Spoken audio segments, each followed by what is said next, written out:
आता पाहूया लोकसभेच्या रणसंग्रामासंदर्भातल्या टॉप 9 बातम्या।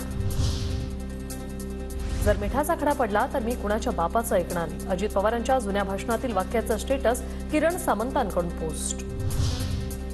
नाना पटोले भंडारा जिल्हा प्रचार दौऱ्यावर असताना त्यांच्या गाडीला ट्रकने चिरडण्याचा प्रयत्न। काँग्रेस प्रवक्ते अतुल लोंढेंची माहिती। पटोलेंच्या घातपाताचा डाव आहे का? विरोधी पक्षाच्या नेत्यांना संपवून भाजपला निवडणूक जिंकायची आहे का? लोंढेंचा सवाल।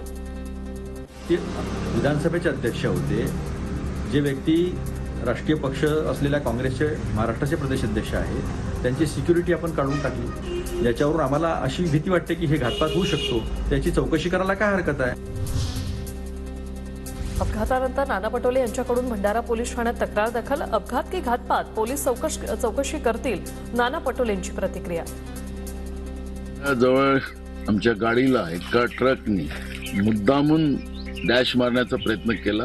आम्ही तर सुखरूप राहिलो, पण गाडी पूर्ण त्याच्यामध्ये गाडीचं नुकसान झालं। याच्यामध्ये घातपात आहे की काय आहे ते पोलीस त्याला चौकशी करतील अशी आम्ही त्या पद्धतीची तक्रार दिलेली आहे। नाना पटोलेंच्या तब्येतीची फोन करून विचारपूस केली। आमचा वैचारिक सामना असतो, आम्ही शत्रू नाही, देवेंद्र फडणवीसांची प्रतिक्रिया। त्या ठिकाणी केली, मी त्यांना फोन केला, कारण ठीक आहे आम्ही वेगवेगळ्या पक्षात असू, पण शेवटी आम्ही काही एकमेकाचे शत्रू नाही आहोत। संजय राऊत नाना पटोलेंचे दुश्मन। पटोलेंच्या वाहनाला झालेल्या अपघातावर शिरसाटांचं वक्तव्य।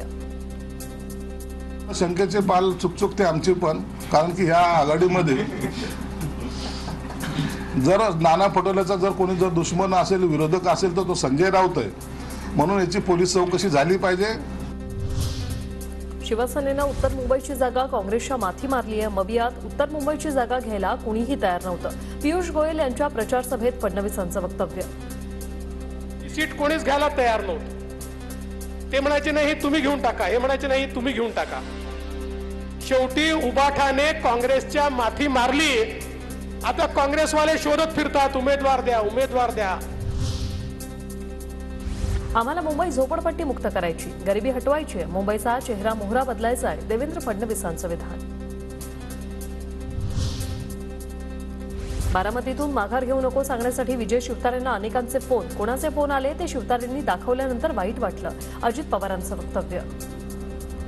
रात्री रात्री फोन करून माघार घेऊ नको, माघार घेऊ नको, तू फॉर्म ठेव। तुम्हाला दाखवले ना ते नंबर कुणाचे होते, तुम्ही म्हणाल काय राव कुठल्या पातळीवर राजकारण चाललं। म्हणजे इतकं वाईट वाटलं राव, मी ज्यांच्याकरता जीवाचं रान केलं, काही बाकीचं बघितलं नाही, आणि ह्या पद्धतीने इतक्या खालच्या पातळीवर राजकारण चाललंय। शिवतारेंना फोन करणारे नेते कोण मला जाणून घ्यायला आवडेल, अजित पवारांच्या वक्तव्यानंतर सुप्रिया सुळेंची प्रतिक्रिया। माहिती नाही ते कोण नेते आहेत, हे मलाही आवडेल समजायला।